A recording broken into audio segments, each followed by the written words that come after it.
So lagi natin tatandaan na ang manual valve ay siyang responsable sa lahat ng gear rinse. Sa reverse, magsisit siya sa certain point na ang reverse lang ang susuplayan ng pressure.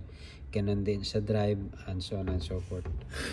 So yung manual valve na yon, dito dapat siya naka-pin sa lever na to, maliit na lever. So pagka hindi ito nakapin sa manual valve, itong lever na to, diretso yon, may lever yan doon sa taas na naka guide din yung kable papunta doon sa shifting lever sa manibela, dahil steering shift ito.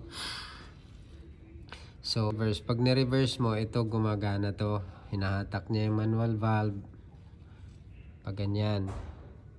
So pag drive, gumagalaw din ito, dinadrive niya yung manual valve. So pag hindi ito nakakabit, so walang manual valve operation. So natapos na natin gawin ang natapos na natin balik yung valve body. Ito ngayon nagro-road test na tayo. So far so good. Yun lang naman yung problema doon, dahil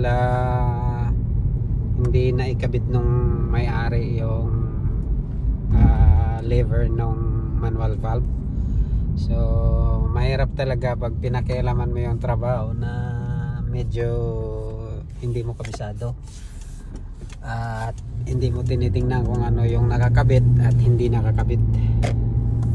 So yun lang guys. Ito na fix natin yung problema. Human error ito, hindi naman ito trouble ng sasakyan talaga. Ito ay due to human error.